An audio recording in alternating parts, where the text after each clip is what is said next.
Hi, this is Shambhavi. Welcome to my weekly podcast about spirituality, love, death, devotion, and waking up while living in a messy world. The Satsang with Shambhavi podcast is recorded live each week with students of our nonprofit community, Jayakula. For more information and to find out about attending a satsang, visit jayakula.org. Thanks for listening. Much love to you, wherever and however you are. Talk about time and why we're so attached to it. How are you attached to it? I was just thinking today while I was at work that a lot of suffering comes from the concepts I have around being in time. Mm-hmm. And when I step out of that and into more timeless experience, the things that I thought were serious or important are just kind of laughable. Mm-hmm. Some of Anandamayima's most esoteric teachings are about time. If you look at the book that was put together from her satsangs, that was translated by Atmananda, it's a really huge range of satsangs that are in that book. It used to be orange, now it's blue and white. And some of them are about time. Some of the most difficult to understand and most esoteric teachings in that book. Ma called the experience of stepping out of linear time coming into contact with what she called the supreme moment. So our experience of linear time is built into our experience of impermanence. We have an experience of linear time because we experience things coming into being, having some sort of life process and going out of being. And we have an experience of the planets and stars and our sun and our moon having a life cycle where they appear, go through some stages, disappear, and then reappear. So this exactly tracks the experience that we have, particularly of the sun and the moon, exactly tracks our experience of linear time, which is also recapitulated in our bodies, being born and growing up and fooling ourselves into thinking we'll never die, realizing we're going to die, and then kicking the bucket. We watch the seasons change. We watch different events happening where things are coming and going.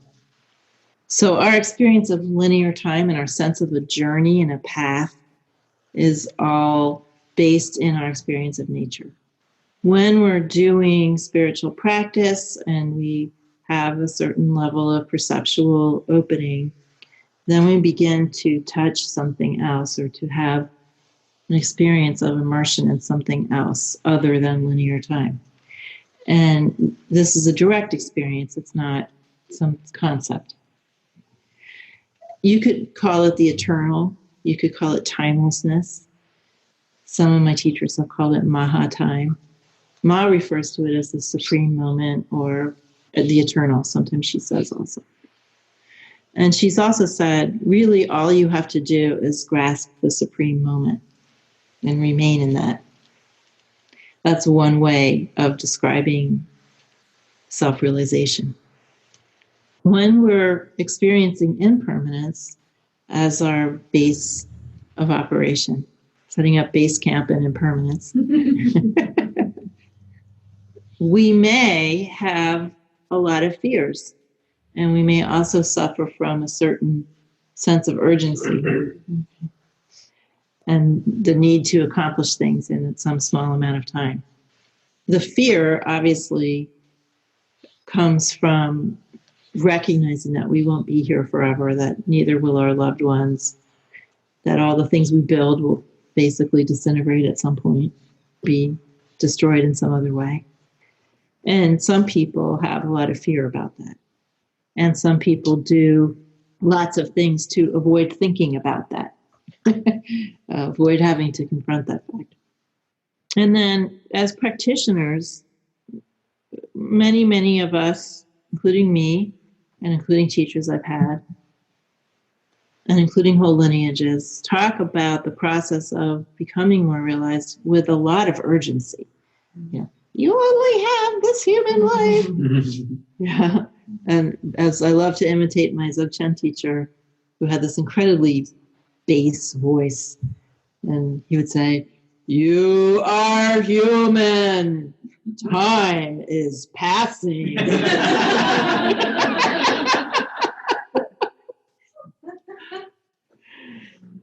Of course, that's a relative teaching, and it's Ma said the same kind of thing, but not in that way. But that's a relative teaching for people whose experience is still largely dualistic. And really, a more broader view teaching would be, you are appearing as a human and time is not passing. You are just having that experience. So for us, having whatever experience we're having, I really think it's not useful to keep reinforcing this idea of your one precious human life and you better get on with it. And the reason I don't think it's that useful, I don't think it's that useful in the context of our culture today in the US. Can't speak for other countries. Because we're already just so driven. We don't need anyone chasing us with a stick. We already feel like we're being chased all the time. And so I think for us, it's more useful to try to realize that we actually have a lot longer than we think, and that there's less at stake than we think there is. Because if we can't relax into our practice, if we treat our practice, our sadhana, like we do everything else, right, as this horrible, urgent task that we must get through, and, check off in some sadhana app or whatever, then we actually cannot have the fruit of our practice. There are certain interesting, unique things about this period of time and this particular culture, and I'm sure other cultures on the globe, which are really different from what, ancient people in India were experiencing when these traditions got started. One of them is that we spend a lot of time alone, and we're very interiorized because we have this thing that we've been bequeathed, this horrible inheritance called our psychology. And most of us have, at least in some way, organized our sense of self around this idea that we have a psychology, we have psychological problems, we have to be fixed, etc. And you couple that with the idea that we have to achieve, and you have just a poisonous stew. Most of us are inside of our hearts and minds constantly worrying about ourselves. Unlike in the cultures that these two traditions that we study in came from, where people were living within extended families, they always had people around, they were not so interiorized as we are. So for those cultures, the idea that we had to go into the forest to realize, just to get away from all that noise and all those people, right, and all the work we had to do, it makes sense. But in our culture, we're so focused on ourselves all the time. We're like little, like I say, iPods. We're just stuck in our iPod. We have to come out. That's a very different thing. And we also have the sense of urgency, that we just have to get everything done, or we're bad people, right? Or we're bad people. Not just, okay, then it wouldn't be done, and then it would be, annoying, but we're actually bad people if we don't get stuff done. And this is just a horrible equation, horrible for everybody. So we have to lower our sense of urgency, I think. After having worked with students now for a number of years, I feel we have to lower our sense of urgency. We have to tell ourselves, no, I have time. This is just one lifetime among many. I have time. I can just go one step at a time. I don't have to be over effortful about this. This is what the medicine that I think we need. Did you want to say something? No, I'm like, yes, girl, yes.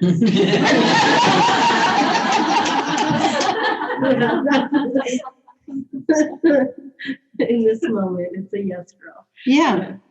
So we all have to adapt to the times and the cultures that we find ourselves in. The teachings remain the same. The practices and the view remains the same. But there's some things that we do have to adapt because we're living in a very different time in a different culture. And I think our relationship to time is one of those things that we need to treat in a different way than both, traditions from Tibet and India have treated our time here, experiencing ourselves in these human bodies. So this experience of the eternal or of timelessness or of Mahatime is really an experience of the vast, timeless mind of God. I'm just using the word God because it's short. It only has 3 letters and 1 syllable.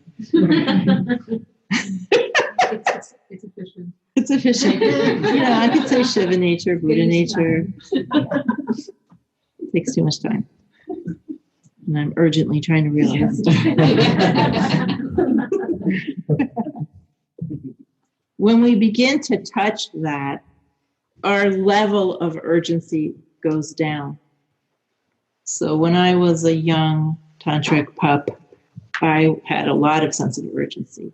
I was extremely over-effortful in my practice and felt like I was on a race to enlightenment, or something like that. And the more I had contact with what Ma calls the supreme moment, the more that sense of urgency was like,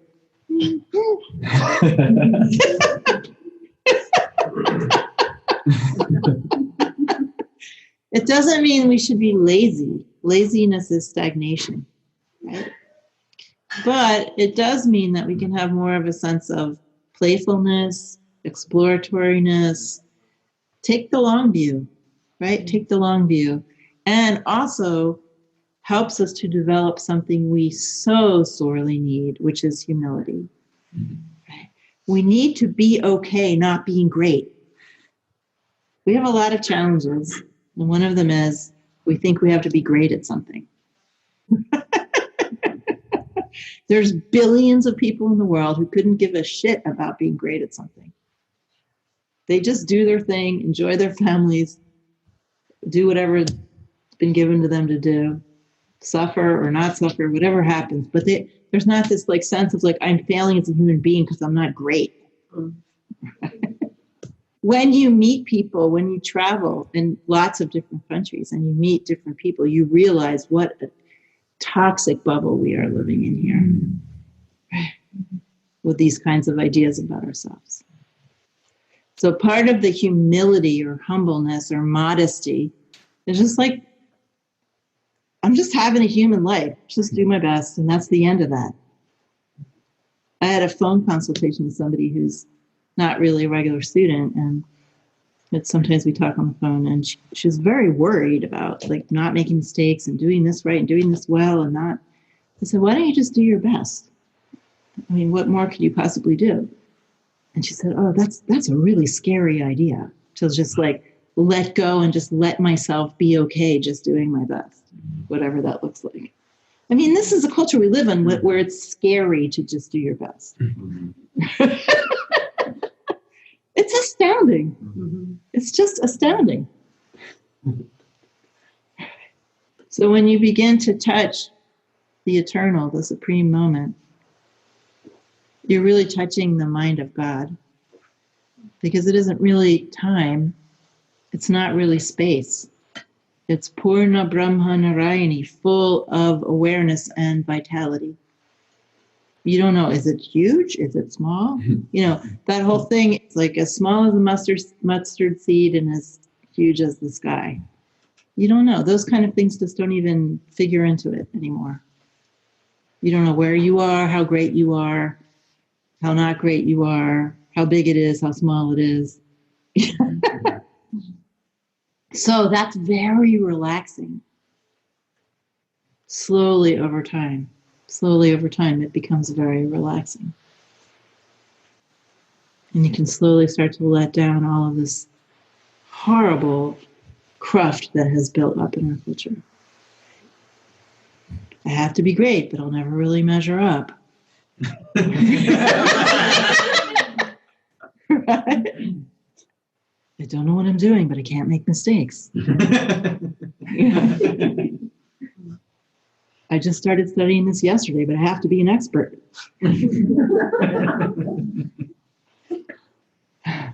I'm just sure that no one else is feeling as badly about this as I am.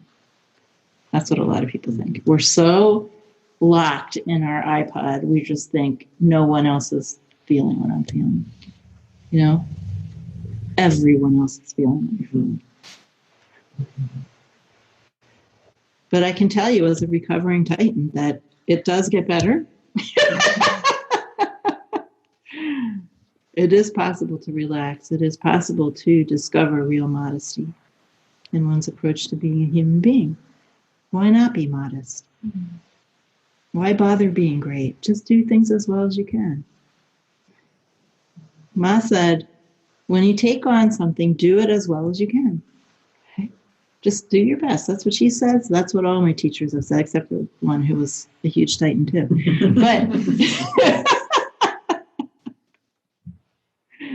But we can learn from our mistakes, you know. Look at all the tension that most of you are in. Right? What do other people think of me? Am I measuring up? Am I doing enough? This is why so many people want to have done things. Mm-hmm. You know, our relationship to our lists of to do things is we're exhausted. We race through them because we want to have done them. Because we're just so desperate for rest. But then when we get through that list, we make another list because we're too anxious to stop. Because we think our whole value as a human being is at stake. Do you ever hear anybody these days, you call them up and you say, hey, would you like to go out for lunch? No, I thought I'd just stay home and rest today. No one says that. They say, I thought I'd stay home and get some stuff done today. Or I just had somebody say this to me, 2 people in the last week. Yeah, I have this day off. Like there's some people that want to reconnect with me that I knew before when I was in the Bay Area. You know, let's have tea, let's have lunch, let's do this. Yeah, my day off is this. And then I say, okay, how about 2:00? No, I'm doing something. I'm busy then. We actually feel ashamed if we just say, I'm not doing anything. Mm-hmm. Thought I'd stay home and not do anything. We're kind of like sheepish about it, right? Mm-hmm. Sometimes when I talk about being in Mauna or taking a day off from your life, people will go, is it okay to do errands? Is it okay to do this? Is it okay to do that? No. They're like, what do I do then?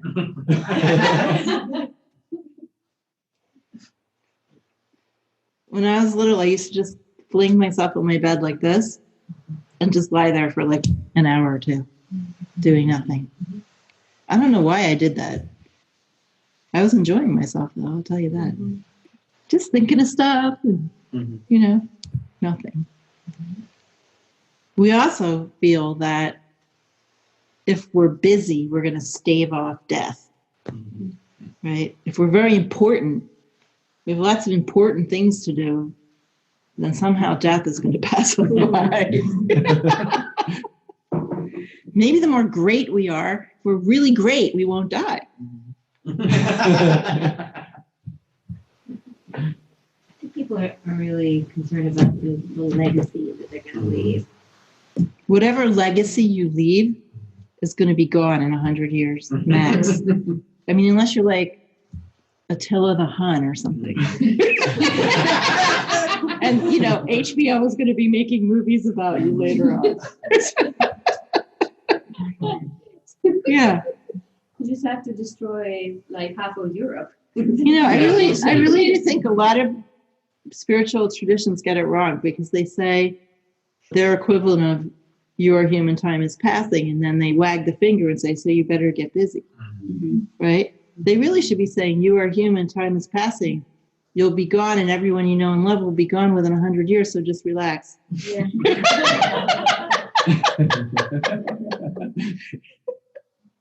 That would really be the appropriate thing in this time and place. If our community just sat around for the next 20 years and just kind of like hung out and did this and did some kirtan and nothing else, it would be great. Is there food involved? There's definitely food involved. So those of you that are listening to this and who feel like you're being chased a lot of the time, I want you to just imagine if you just let yourself be and do things at a slower pace, and if you let go of that need to accomplish, what would that feel like? Already feel better. But some people are going to feel scared thinking about it. What happens is when you enter into Maha time or the eternal, or when you stop chunking your days with all these to-dos, is that you start to feel this resistlessness of life. So when we chunk our time and are over busy and have all these things to do and accomplish, we are actually creating a texture in our lives. And I've used this analogy before. That texture is like when you're sledding and you put your feet out to stop yourself from going down the hill too fast. It's like to do 1, to do 2, to do 3, to do 4.